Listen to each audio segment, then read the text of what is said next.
Assalamualaikum, ñi ngi nuyu ñëpp ñi fi teew encore une fois di nuyu presse bi di wax li ñu tax a daje tey mouvement gëm sa bopp bi nga xamante ni suñu camarade Bougane Gueye Dany moom moo nekk ci bopp bi tey moo ñëwoon pour waxtaan si ak ñun waa collectif citoyen ñoo lànk ci bisub àjjuma bi donc ñu dalal ko tey fii ñu ko dalal di suñu siège ñu waxtaan suñu waxtaanu biir génn nag pour jotalit presse bi li ñu wax d'abord ñu koy dalal di ko sant ci teewaay bi démarche citoyenne bi nga xamante ni daf ko def te démarche bi Sénégal jëm kanam wala Sénégal baax wala Sénégal am lu baax rek moo ko tax a jóg loolu nag ku ko def ñun dañ koy rafetlu taxawaay bi doxin bi ak gis-gis bi donc gannaaw ba ñu rafetloo démarche bi moom ak délégation am dañ koy bàyyi moom mu sànni ay kàddu ci ñëw bi mu fi ñëw bu ko defee ñun après incha allahu rabbi ñu mën a tëj jotaay bi ñu ngi sant ñëpp di gërëm ñëpp président bismillah Bougane. merci jërëjëf ñu ngi sant ñëpp di rafetlu ñëw bi ñu ñëw fii grande coalition gëm sa bopp am délégation ñëw seet si collectif ñoo lank dañuy wax ne dañu génn suñu kër mais dañu ñëw suñu kër parce que mouvement gëm sa bopp dafa bokk ci biir collectif ñoo lànk kon ci suñu biir la ci biir njaboot gi la dafa fekk rek ne collectif ñoo lànk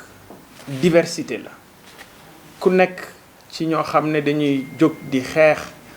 njariñu askan wi dañu ci bokk kon jàpp naa ne li njëkk li ñu bokk li ñu boole ci collectif ñoo lànk loolu la ñaareel bi di gëm-gëm gu ñu am ñun ñëpp muy naka la ñu mën a transformer Sénégal jaarale ko kenn ku nekk ci acte yi nga war a poser muy jëf et loolu ku ne xam na ne collectif ñoo lànk regroupé na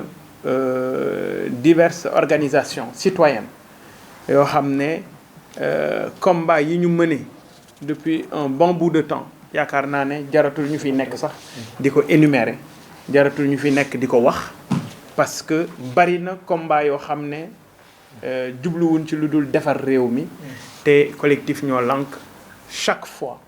ñu ngi taxaw ñu ngi ci dugg ñu ngi ci boole seen doole li ñu tax a ñëw nag waxtaane nañu ko yamuñu rek ci di wax ak di ŋàññ mais dañu jël ay documents maanaam c'est documenté nekkuñu rek di wax dañu jël ay documents jox leen ko ay sénégalais yoo xam ne dañu nekk ay électeurs am seen numéro d'électeur nekk ci réew mi am seen bureau de vote ñu jàppe leen ne ñoom waruñoo doon électeur ki ko def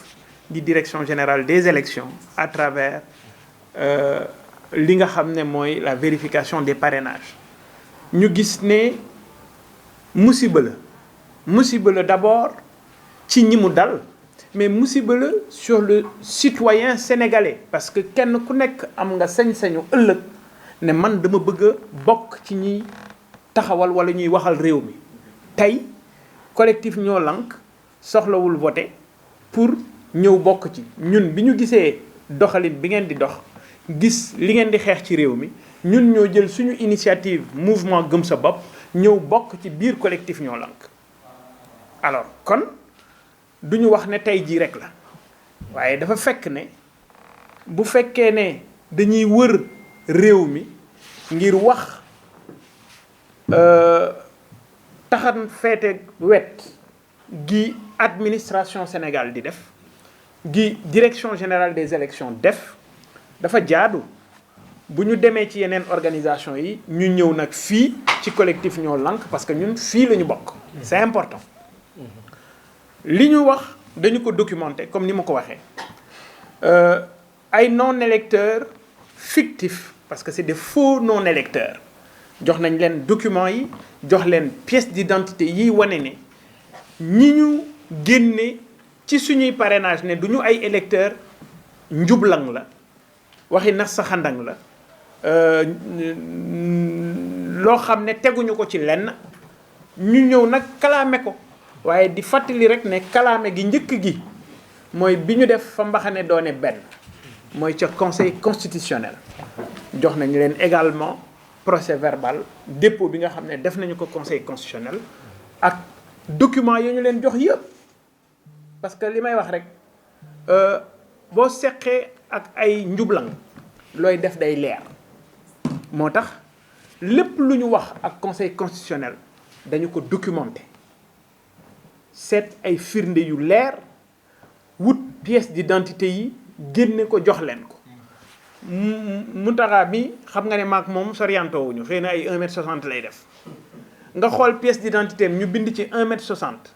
ñu bindal la ci document bi ñu jox 926 pages ne la Mountakha numéro électeur am nangam la moom taayam 1m60 la ci pièce d'identité am ñu bind ci 1m60 nga ne ñu taayu Mourtala dafa erroné c'est un problème et loolu wax naa ko li am solo mooy li nit ñi war a poser wu question du ne taay bi dafa erroné du ne nit ki nekkul électeur parce que ku am numéro d'électeur am bureau de vote am lieu de vote électeur nga waaw ki am taille 160 ci pièce d'identité ñu def ci 160 ci ñoom li ñu bind ñu ne 160 ba pare ne la 160 boobu c'est erroné ça veut dire que document yi nga yor muy ay documents yu administration sénégalaise joxe du ay documents yu bon li nit ñi war a poser wu question mooy ban fichier ñoom la ñu yor et li muy poser question maanaam li muy firndeel mooy ne du benn fichier électoral moo am c'est l'enseignement majeur qu'il faut tirer de cette situation-là moo tax ma ne il faut ñu waxtaan ak réew mi pour que ñu xam ne dañuy wax wolof dafay wax saa su ne bu la gumba woowee ci sànnantem xeer joggi na cab xeer ba noppi mënoo génn ci élection locale mu biir Sénégal yi yëpp ne opposition duma nañ la yow Benno Bokk Yaakaar ñëpp jàppoon ne élection yi doo ko def ci anam ya ñu ko yaakaare maanaam ci date bi ñu prévoiroon nga génn ne da nga koy def ba mu génnee lendemain élection yi conseil des ministres bu njëkk bi mu def ci la wax ne élection yi def nañu ko kon fichier bi baax na waaw élection yi ñu def ak fichier bi baax na ak a soriantoo ma ne leen am na lu muy waaj et loolu muy waaj nag moom mooy xeeñ nii kon ngal la nañu moytu bu ñu ca yeggee ci élection législative yi ñu def la ñuy def ñu topp ca ginnaaw jaan way dóor ca watit wa te naan fichier bi baaxul. Je dis et j'informe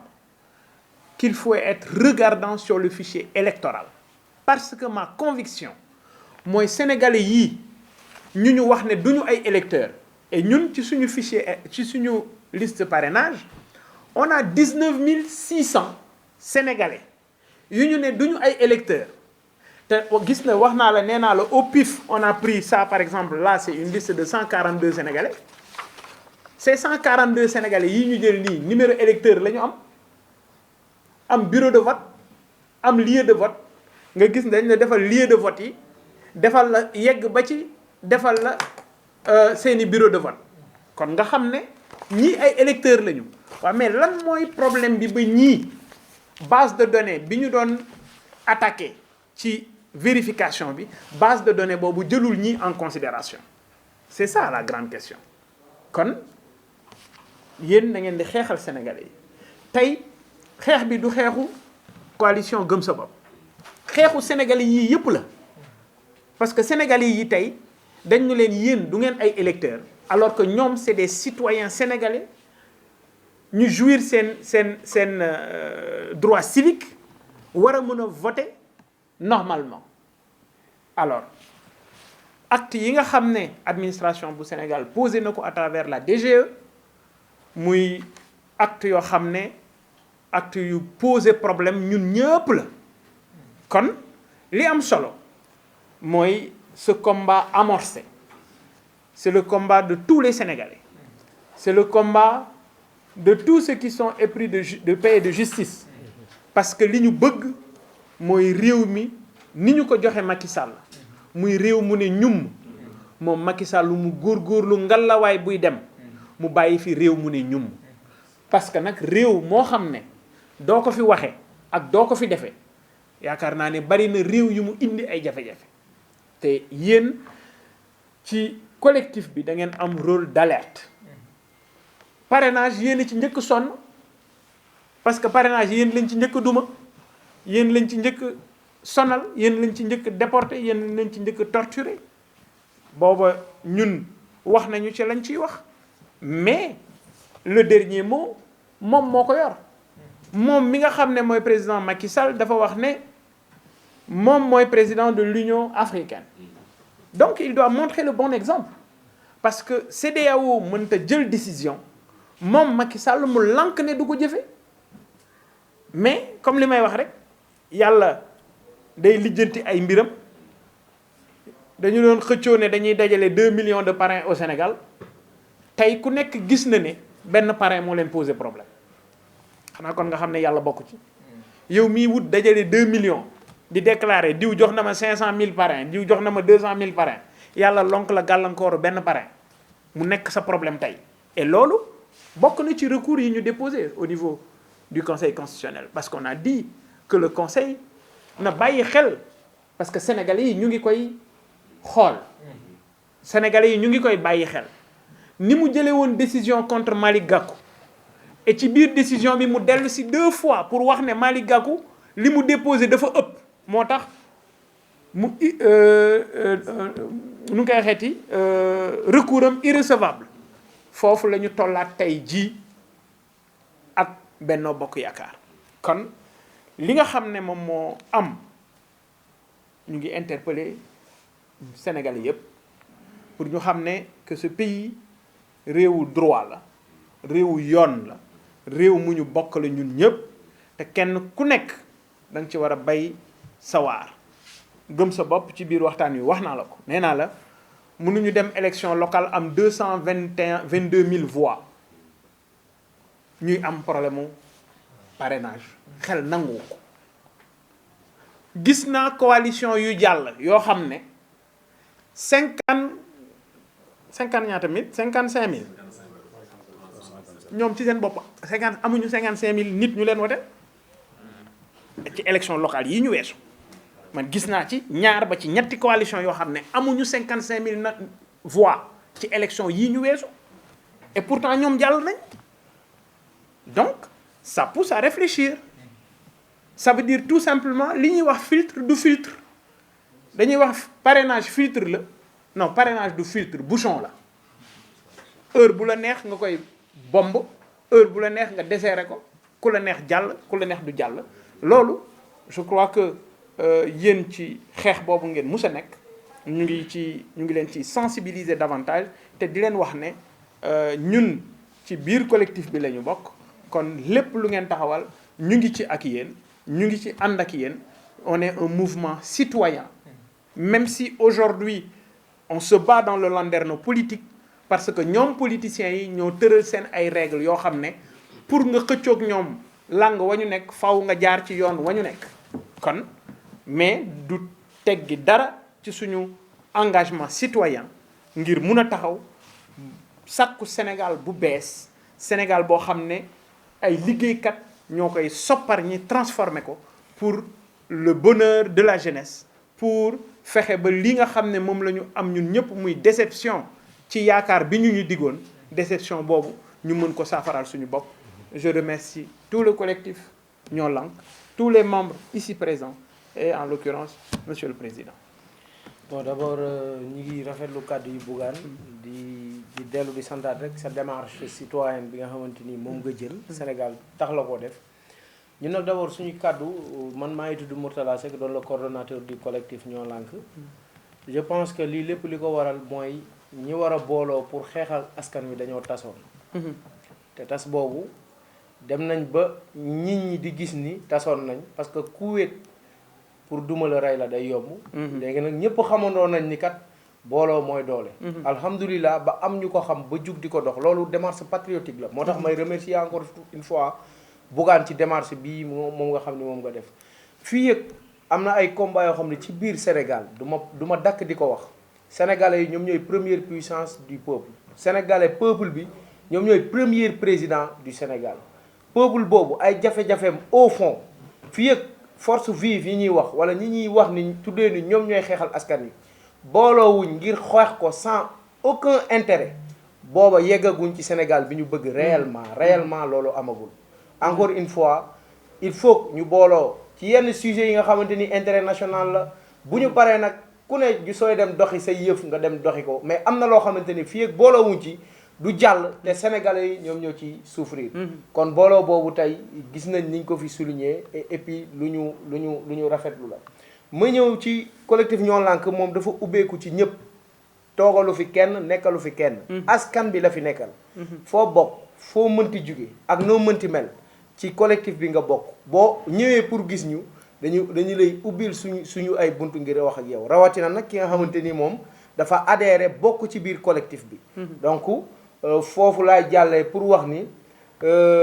lii mu ñu jébbal ci wàllum ku ne xam na Sénégal justice am à 2 vitesses lay doxee loolu jarul chercher de midi à 14 heures waaye kat ñun ñi ngi fàttali ni en 2019 wala bu récent bi ñuy njëkk di wax ci parrainage yi dañoo génnoon dañoo alerté woon dañoo yuuxu woon waaye boobu tasaaroo moo fi amoon ba ñu jàpp ñenn ci ñun ñoo xamante ni dañoo wéetoon ci combat bi waaye comme dañ ne yàgg-yàgg dëgg mooy triomphe tey dëgg xew na ñëw na dëgg nag bi mu ñëwee ñi ngi santaan ñi ko reconnaître ba ciy dox loolu la ñuy fàttaliwaat nit ñi di leen wax ni tey combat yi fi nekk ñun ñi koy xeexaluñ ko suñu bopp askan wi lañ koy xeexal parce que parrainage ba mu génnee la CEDEAO bi nga xamante ni moom moo féete kaw ci wàllum loi mën naa ne li Macky Sall tënk la ne woon ko lii kat wax ca wax yam ca wax waaye teewul Macky Sall dafa def lu mu bëggut la mu bëgg a def la def teewul bërki démb biñ ko dafa bañ fee bërki démb ñu sant ko ci kiiwu Mali mu def ko kon donc man je pense que incohérence yu baree am na foofu kon Bougane ñi ngi lay wax lii nga xamante ni jébbal nga ñu ko te muy doon loo xamante ni ku am xel di xalaat war a gis ni lii wax dëgg yàlla ñàkk yoon am na ci waaye ngir bañ a gaawtu ngi organisation ni muy doxee dinañ ko jëy saytu ko ak ñi nga xamante ni ñoom ñoo yor suñu commission juridique saytu ko ak ñi nga xamante ni ñun ñoo yor suñu wàllu yoon ñoom ñoo ko yor di la remercier waat encore une fois acte patriotique bi nga def dem clamé ko ci wàllu conseil constitutionnel def sa wàll ba pare bëgg a tourner ngir wax ak ñi nga xamante ni jàpp nga ni ñooñu kat mën nañ la ci apporter soutien apporter soutien boobu dafay am ci budul yoon état bu Sénégal li mu teg ci wàllu élection lu dul yoon askan wi dafa bari